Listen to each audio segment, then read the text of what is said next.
Test, test, 1, 2, test, test, 1, 2.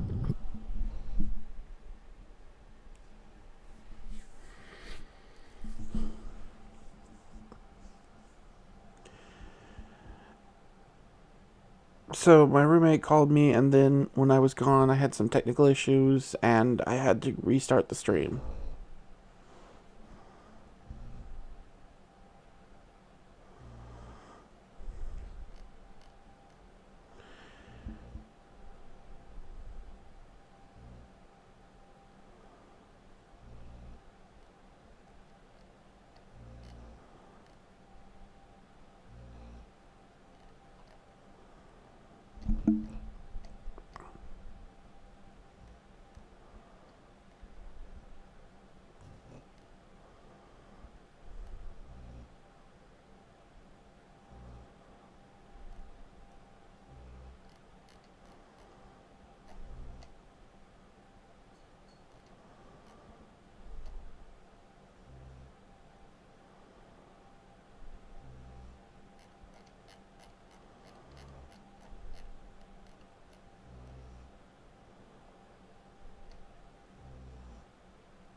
Sorry, just checking over something.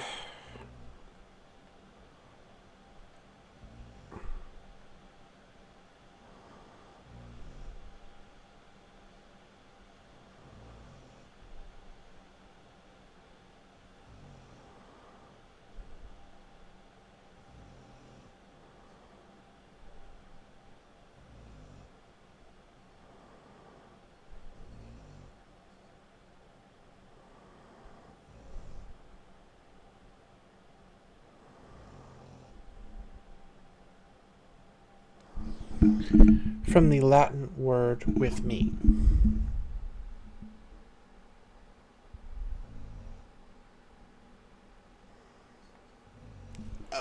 To be clear, I pretty much made up that acronym on the fly. If and I'm still a little iffy on the name, but it was suggested me by autocorrect.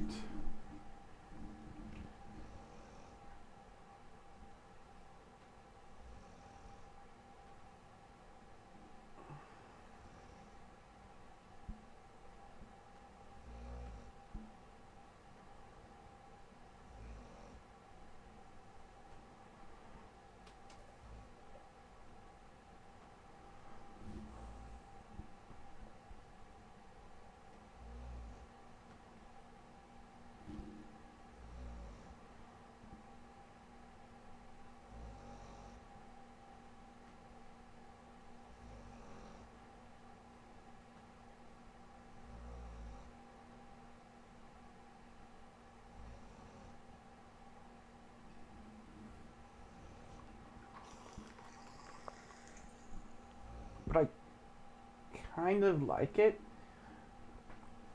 because it really fits the narrative. But if you can come up with something better, I am more than happy to take suggestions.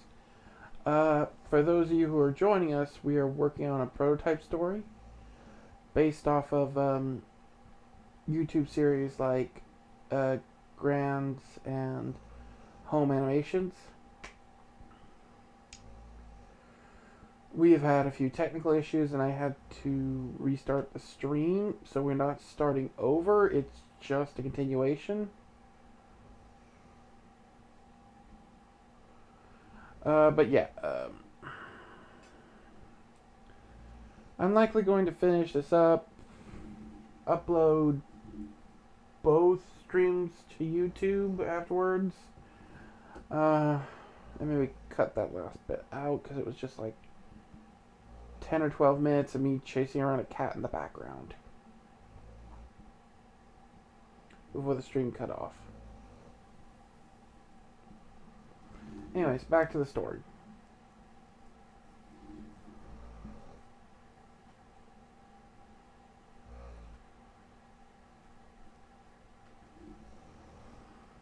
The irony of which was not lost on anyone involved.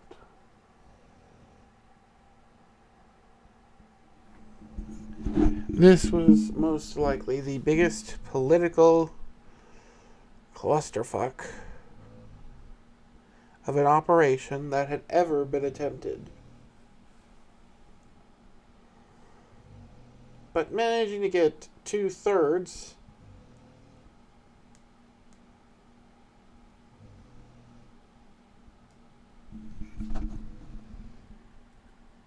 more than 2/3 of the various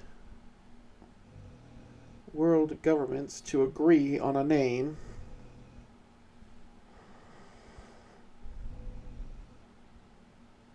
in itself was considered practically a miracle. So the rest came along relatively easily. The unit's primary function was to be a one-shot through colonization system.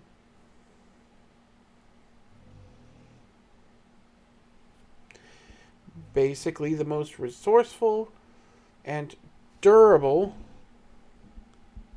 space-based construction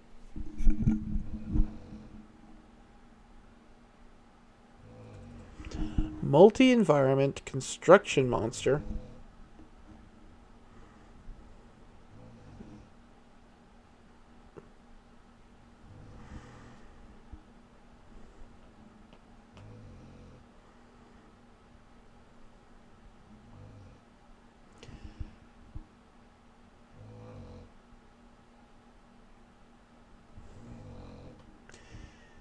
that could be pushed through a one-way portal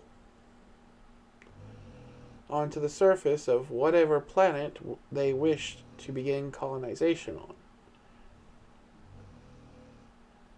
It could then locate, mine, and industrialize enough resources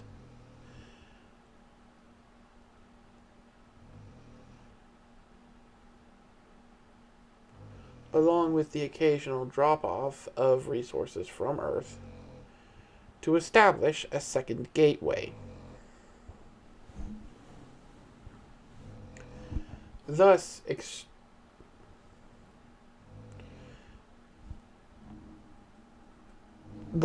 extremely lessening the power requirements and allowing for the transfer of personnel and materials to set up more permanent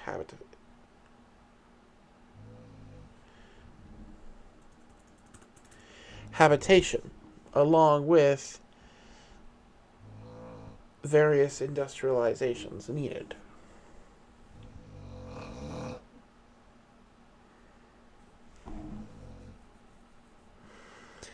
Setting up a space elevator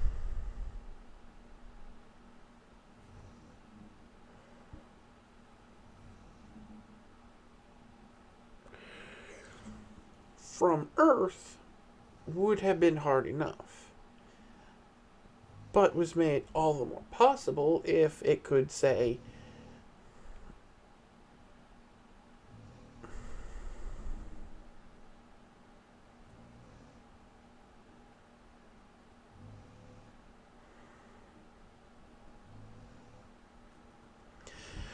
something along a larger scale like a space elevator would be hard enough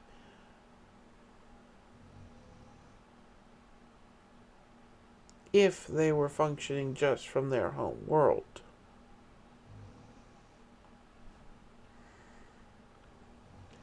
However, if a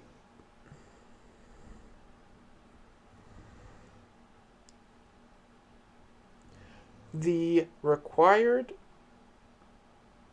equipment and construction vehicles were launched from the moon instead.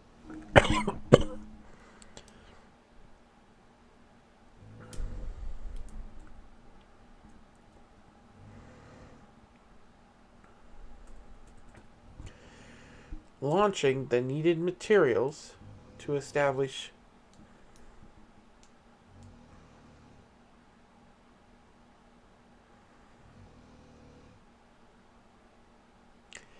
a space-based construction platform, including its own portal gate from the moon, would be far easier. From this,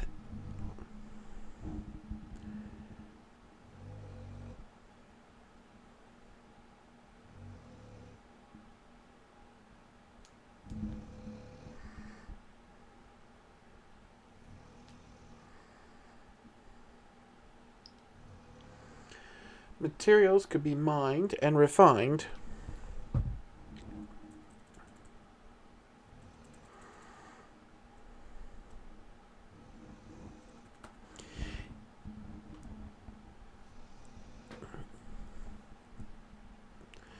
Materials could then be mined and refined far easier from the moon's surface,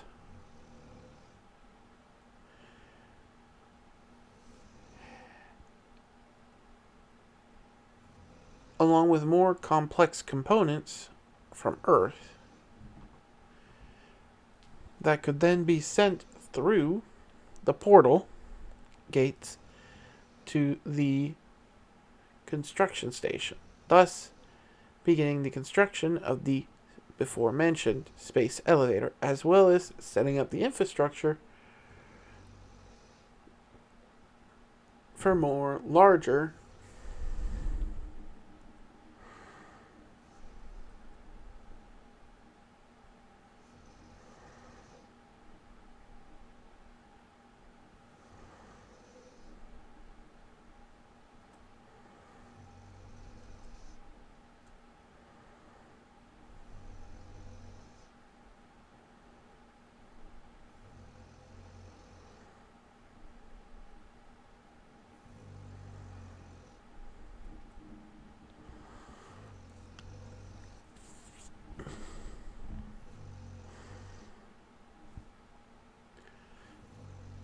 multiple space elevators.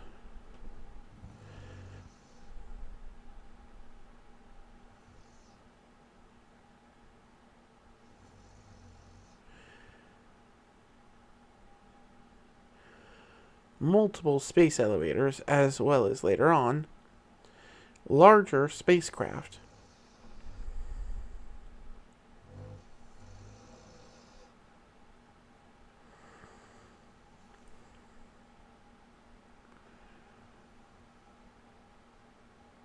At least, that was the plan.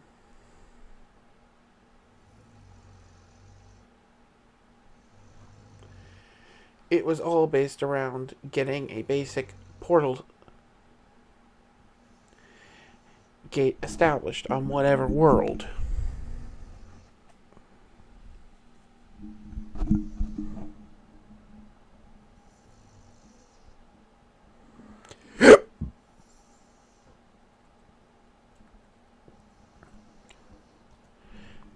For further colonizations.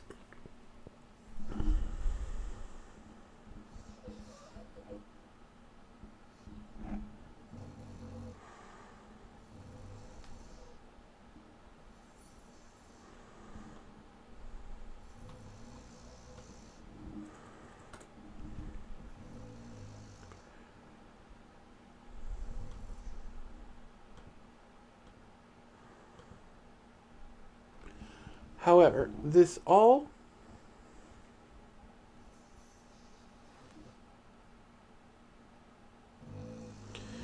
was heavily based around establishing a portal gate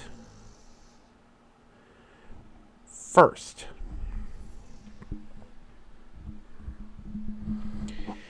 Even if they had the capability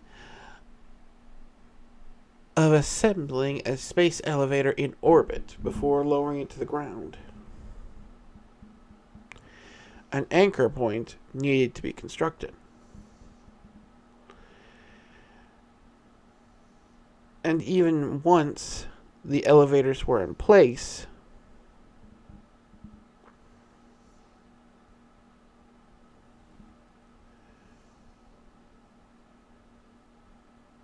portal gates still would be useful as both quick methods of travel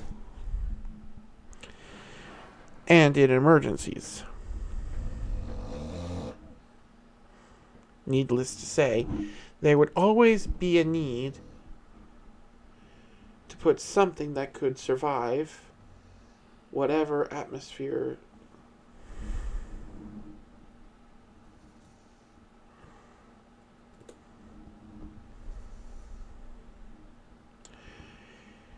being dropped in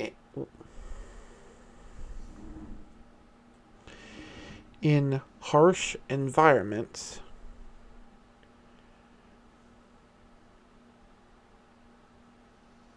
and had the capability to establish and industrialize the bare minimum infrastructure for whatever was planned.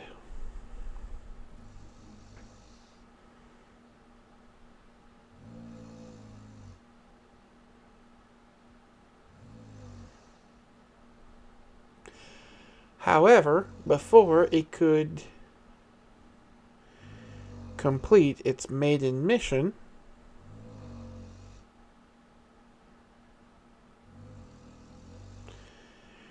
World War III broke out.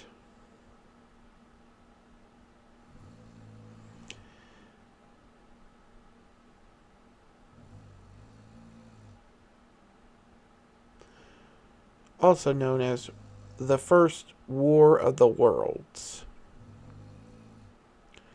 While admittedly, during the previous two global wars,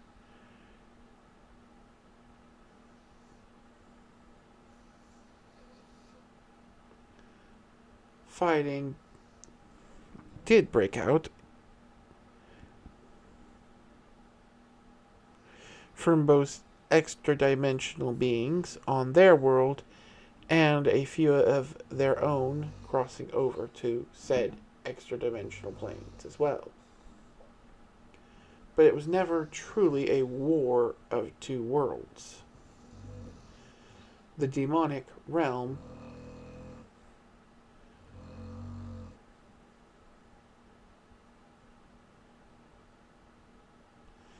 was not truly united, and Leviathan's forces merely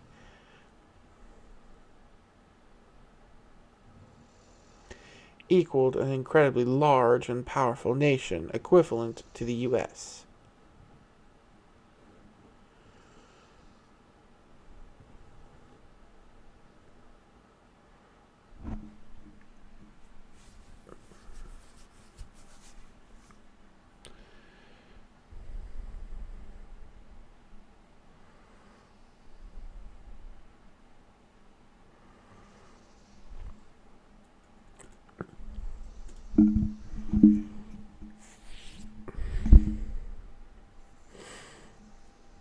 It did not help that while Leviathan's world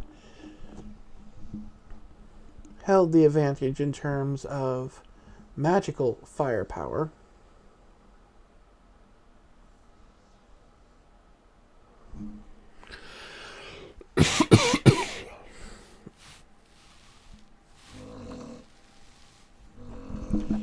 it was extremely lacking in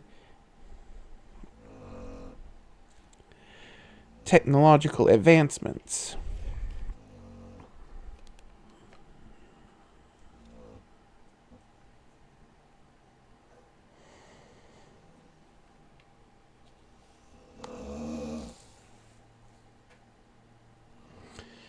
thus meaning more advanced or more powerful equipment, while it couldn't quite even the odds, was able to hold its own at the very least.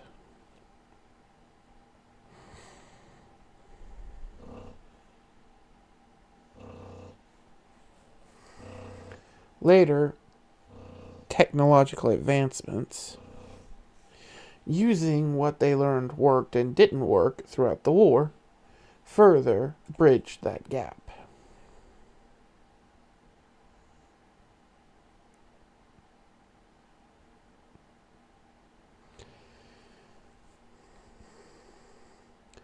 However, currently,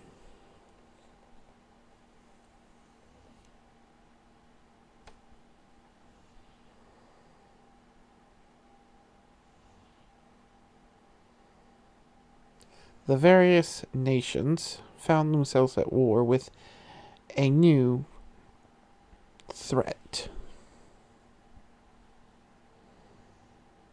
Strange insect-like tanks.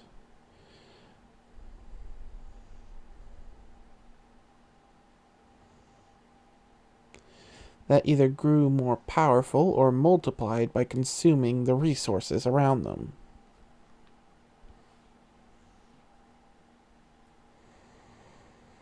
Apparently, the world they were fighting over currently was not their homeworld. However, these devourers had apparently invaded some form of DMZ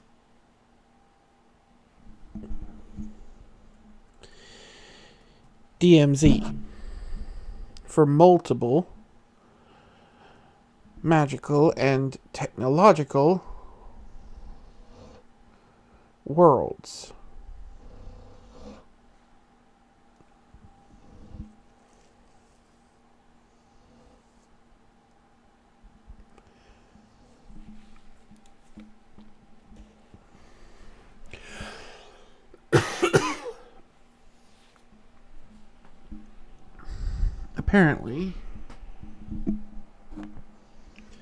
Apparently, just like hopping planets,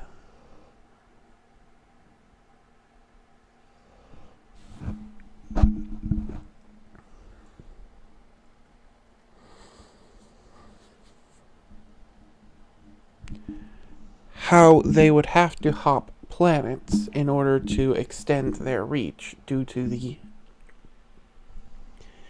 increased power draw between portals.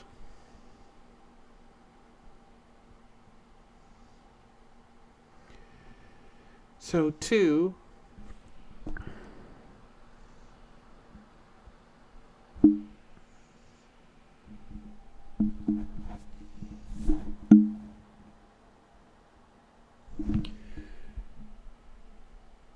did most factions have to hop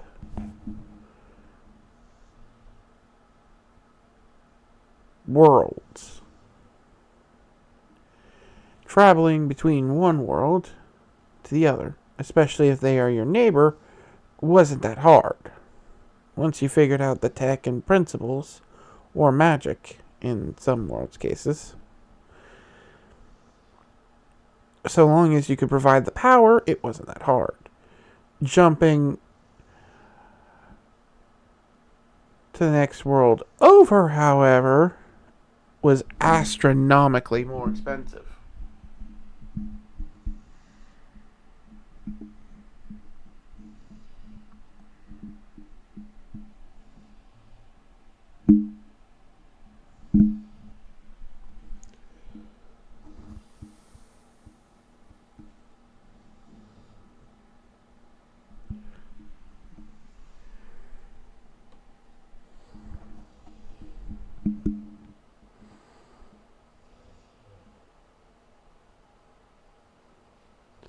As such, and after many disastrous worlds,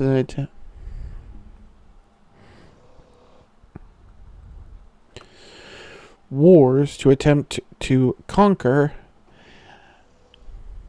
this DMZ world.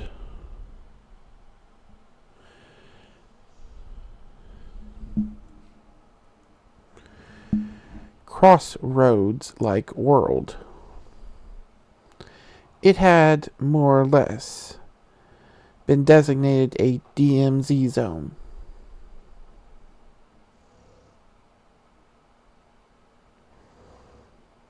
Though occasionally sections of it were set across.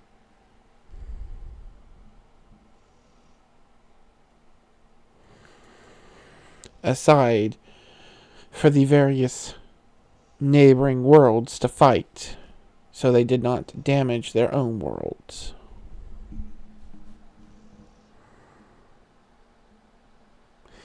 When the Devourers first appeared, the various nations had ignored their neighbors' cry for help until they had gone silent. Now, as they began to invade the DMZ world,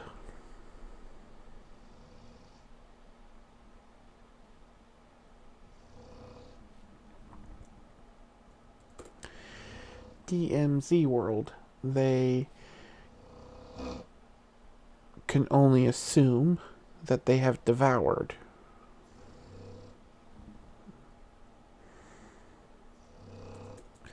Had devoured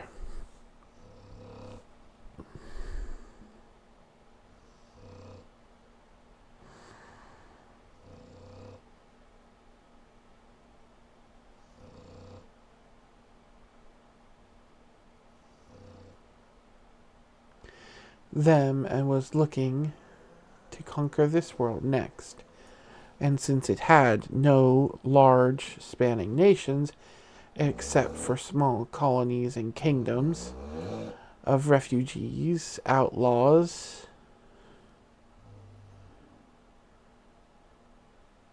and other small various factions, the local leaders of the various worlds had taken to contacting allies.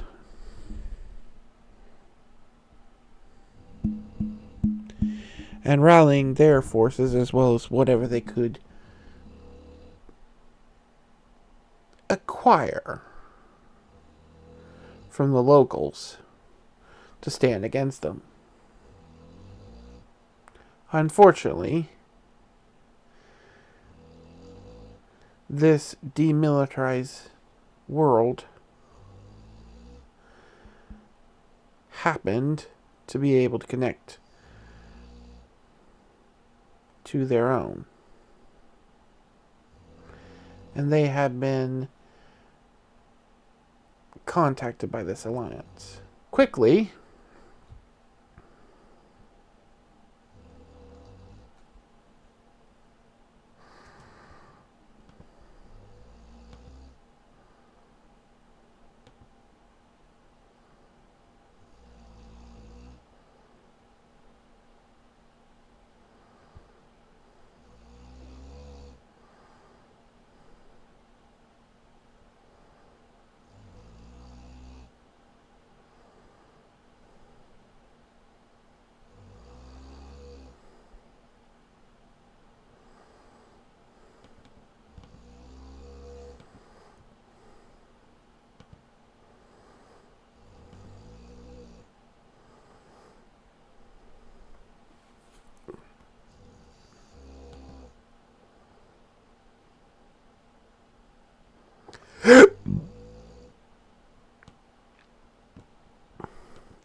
the various nations, worried about the threat to come,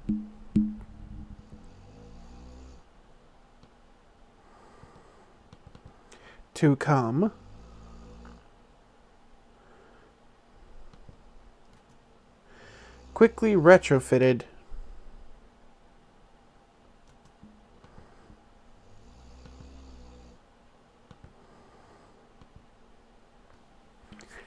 adding thicker armored plates, more powerful electric motors.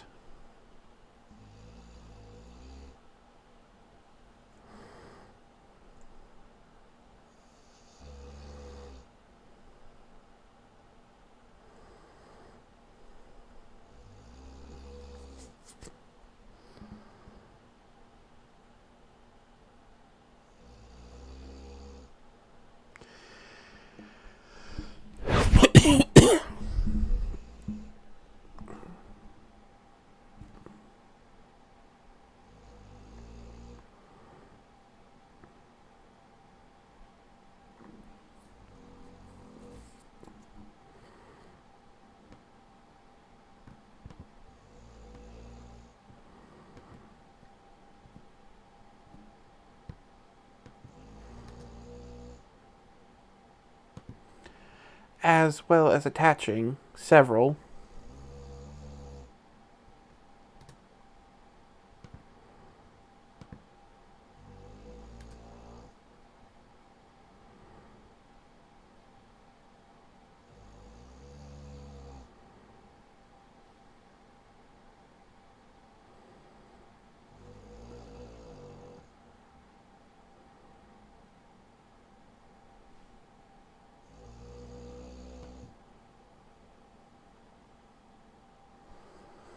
units along with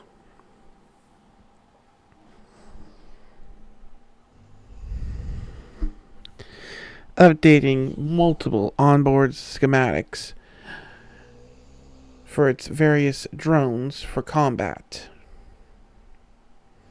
While it was never meant to be an actual combat unit, it was never meant to be defenseless, and had a powerful laser cutter as its primary armament.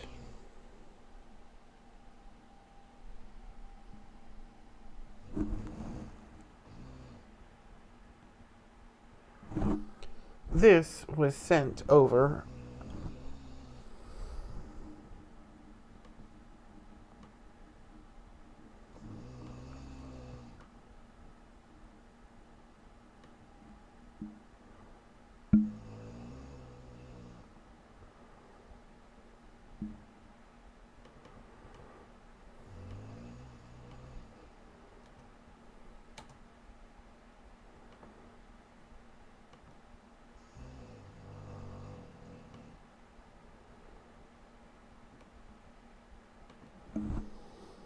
to be sent over with the first batch of troops and materials.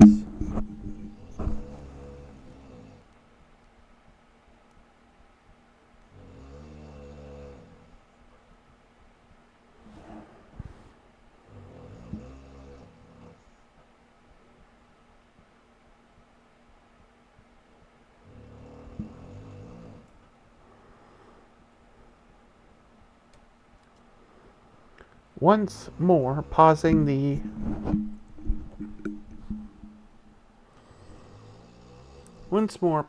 playback as a second thud as something struck the rock embedded in the hull.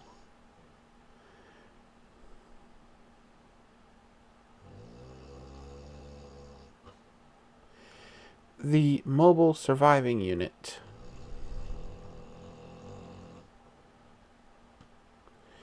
survival unit quickly checked its surroundings.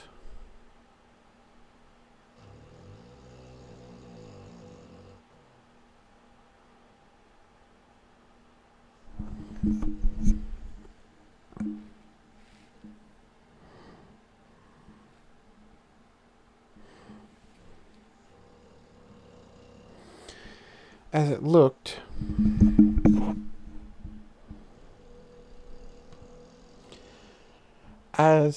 looked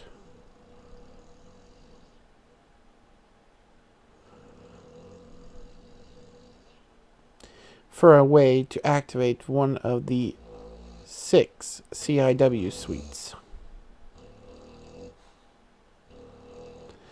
Quickly locating one, it attempted to access it. when it could not connect for lack of power, it tried a direct connection and found it jammed. Same with 2 and 4. However, number 3 proved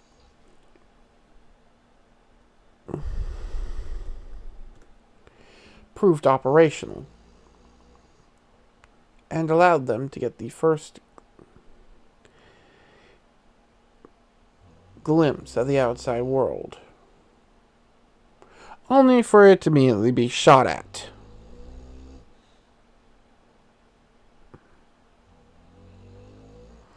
Thankfully, it was a relatively low caliber round,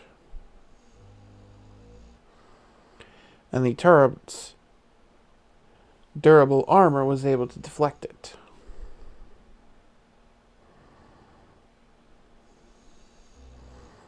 But not wanting to repeat it, and not knowing when it would be able to resupply its ammunition,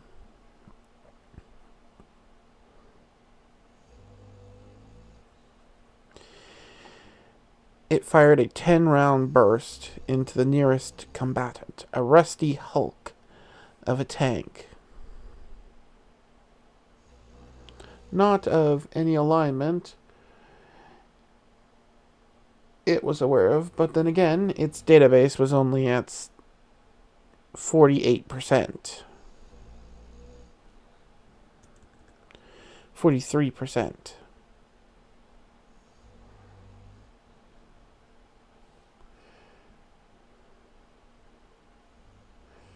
And even then, it had already encountered several gigabytes of data it couldn't recover.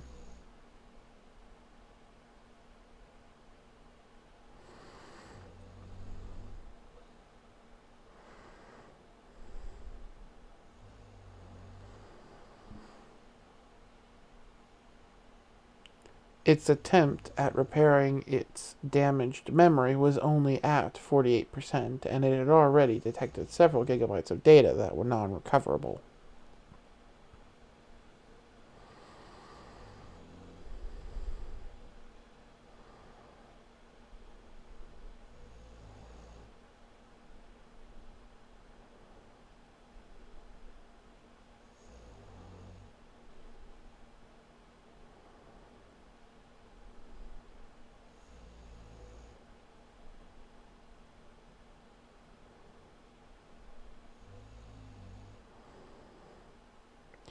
Its next combatant looked only slightly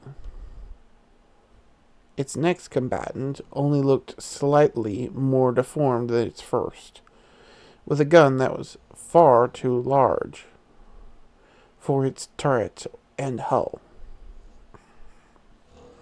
the recoil of which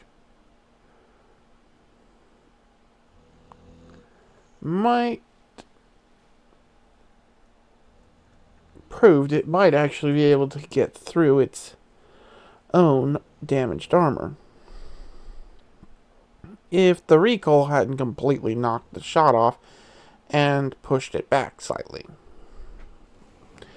It died like the first.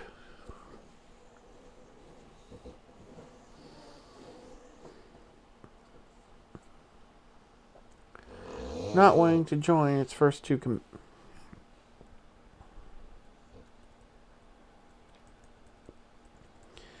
their companions, another 5 began a fighting retreat,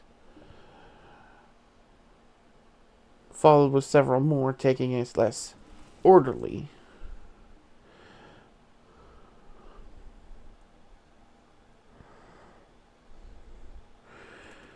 preforming a much less orderly retreat as they fled. The fleeing ones were the first to die.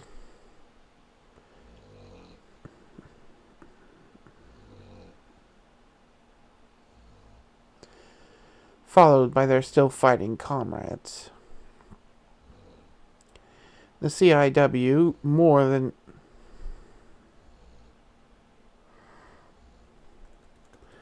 meant to swat missiles out of the air was more than a match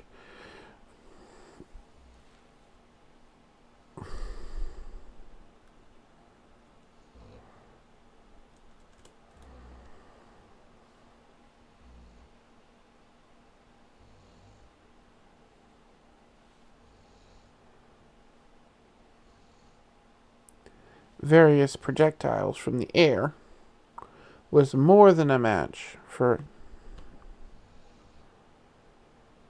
meant to swat various projectiles down from the air was more than a match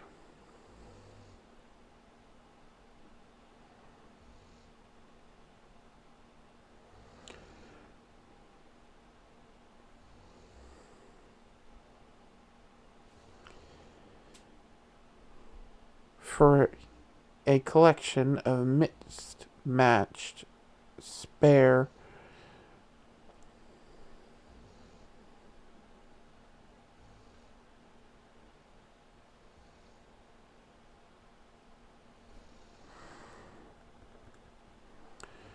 scrap work tanks.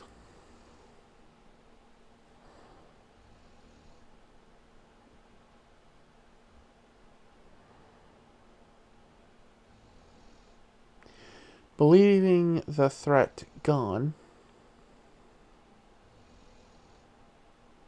it returned the CIW to its concealed location and set to work restoring onboard functionality. The fabricator was its first priority.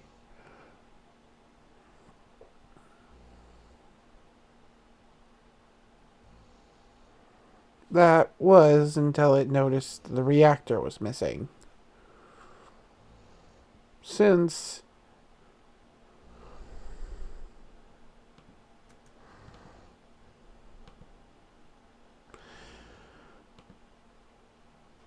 was meant to function long-term in hostile environments, a miniaturized nuclear reactor was chosen to be the best power source.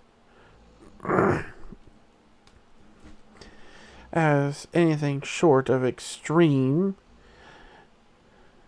temperatures could impair its function.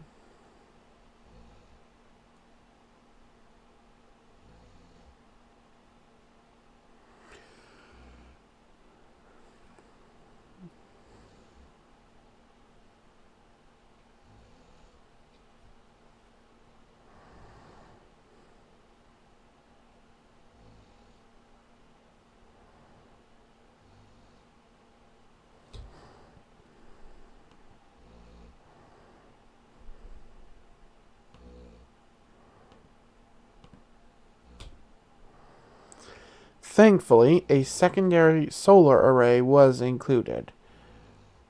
Unfortunately, it was not responding.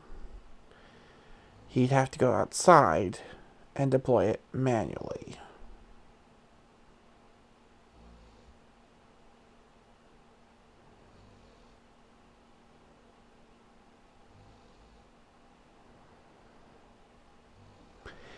He was kind of regretting eliminating them so quickly.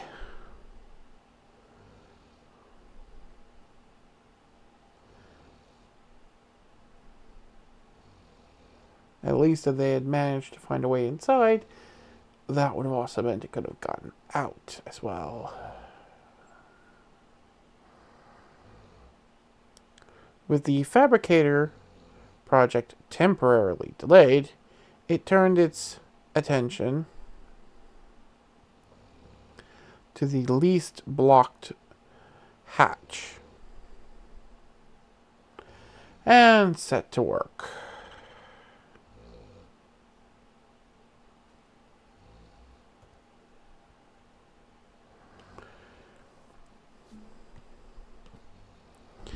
And with that, I think I'll call it here for tonight.